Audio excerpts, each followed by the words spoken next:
Hello, I'm Sarah Jack and I'm a therapist in lockdown in Dorset. And I'm Annie Power, and I'm a therapist in lockdown in London. And in this episode of our Couples Coping with Corona series, we're going to talk about how fear may be impacting in a couple. Fear is a very big trigger for attachment behavior. And building on what we've talked about in the previous videos, we're going to talk about how fear will operate differently in someone with more avoidant strategies from how fear looks in someone with a more preoccupied pattern.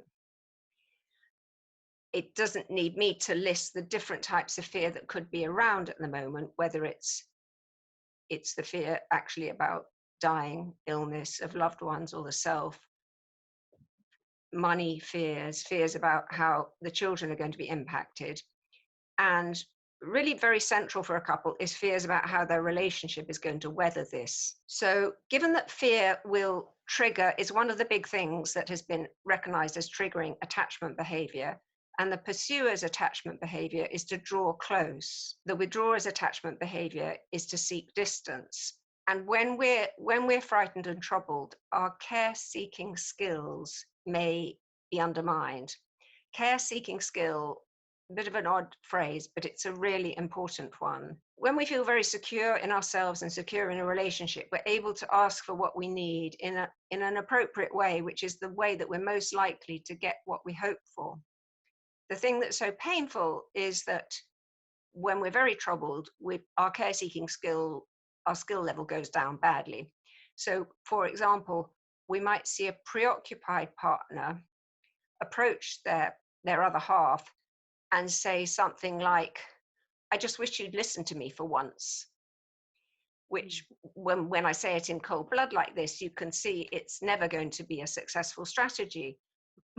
And what we would wish for that poor preoccupied person is that they could at that moment find the inner calm to say something more like, I know I can go on a bit about Corona, but it does comfort me so much when we sit and you listen to me.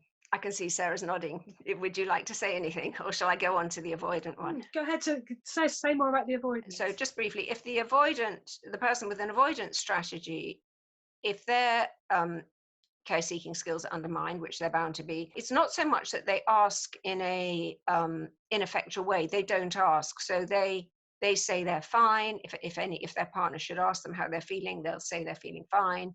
They'll behave quite gruffly. They'll be quite rejecting of any overtures of support.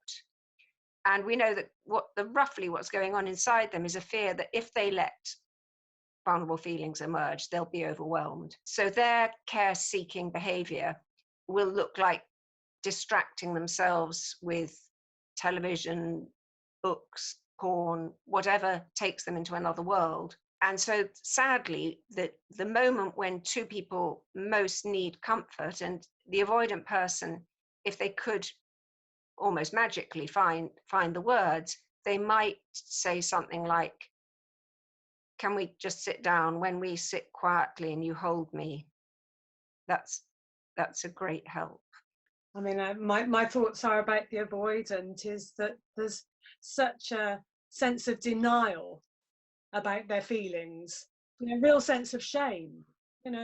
Their feelings to them feel really, really shameful, to the point where they don't recognize that they have them. They'll deny them if they're even accused of having them. They're just not going to admit to any feelings or any needs that they have. With the preoccupied, there's going to be an abundance of needs and feelings, and in a way too many of them, certainly way too many that the avoidance are ever going to be able to cope with. Bearing in mind they dismiss their own needs, they're certainly going to dismiss the needs of the preoccupied partner. The avoidant has really given up hope that anyone's ever going to be there, and the preoccupied is going to hope forevermore that someone's going to be coming, and it should be their partner, and they should be meeting their needs right now, and they're going to communicate them with so much anger that they'll see to it that they actually don't get those needs met, only to hope some more and get angry some more that they could get their needs met. That distinction you've just made between about hope and the different ways an avoidant person and a preoccupied person manage their hope is so clear, that the person with preoccupied strategies, the pursuer, is hoping with a kind of false hope when it's not appropriate. They're hoping for something that's never going to be there. And the avoidant person is in complete denial of their hope. When we're thinking about the way hope is different in the two patterns, I think it's very difficult to explain that without reference to childhood. And I know that Sarah worries about me going too much into the past because it's not where everyone wants to go, but it's quite clear to see how this happened. The avoidant person learnt to deny their hope of getting their needs met because they were so repeatedly unsuccessful in getting the kind of loving attention they needed when they were very young. And the preoccupied person had that intermittent kind of attention. So they learned that there is just a bit of hope, there's just a little bit of hope that I might get what I need. Which I think is probably why the preoccupied will communicate with both manage to communicate, but at the same time blame. You know, there's anger towards the other person, going back historically to the past, mum or dad, as a result of needs not being met, but at the same time needs have been met enough to have a language for it. So instead of a hug would be really lovely, they end up saying, you never hug me. That part is so strong. I just wanted to comment. Instead of I'd love a hug, please, you're good at hugging. And I think too that the arguments can escalate where the avoidant is then saying, oh, you do go on. Or, you know, that lovely phrase, you're doing my head in. Obviously, this is going to be something that actually makes the preoccupied even more anxious, even more angry, feel even more unlistened to and want their needs met. And this is where the rows start to build and build and build. And I wonder if it's helpful at this point to just say a bit more specifically about corona, because we're talking about fear, and these patterns that escalate between pursuer and withdrawer, it can happen over the any kind of small detail, but at the moment we've got more than small details to manage. It's a life-threatening and a life-changing situation. I think too, you've also got a lot of people, and I think it could probably be the preoccupied or the avoidant, that feel that if they were to ask for their needs to be met, that it's just not the same as the other person guessing those needs and automatically meeting them.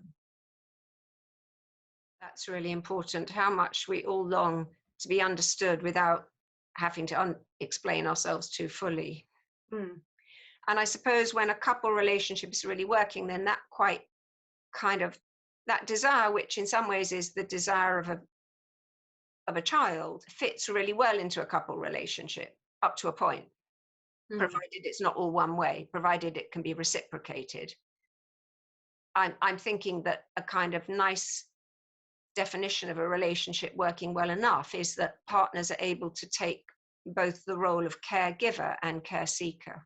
They can move between those. And in a way that you don't even notice that you're doing it.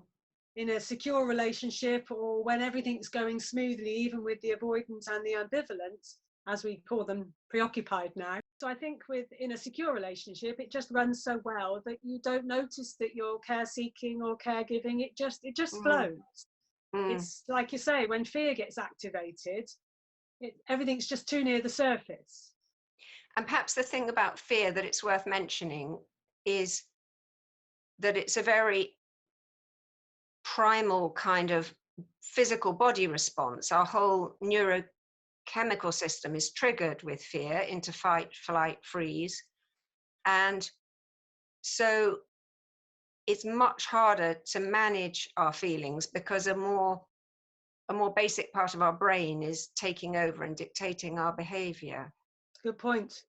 Just to recap then, we hope we've described how fear, which will be a very normal response in all of us at the moment to what's happening, whether it's to our more local situation of what's happening in our own household, in our own careers, or whether it's the national and global picture and the fears about whether human beings can even get immunity to the virus. Fear is a very normal response, but it does represent quite a challenge to a couple who have been having struggles already. Throw in fear and potentially there's a conflagration. And we hope we've indicated that it's very common, if there is that kind of distress in a couple, that fear and the need for comfort gets translated, using Sarah's words, gets translated into a different version. So, you never listen to me, as opposed to, please, can I talk to you about this? It's the only thing that comforts me. And so we look forward perhaps to watching another video. Thank you for listening. Conversation might be drying up a bit. And I think the way the avoidant might cope in this situation might be to sort of shut down or turn to technology more.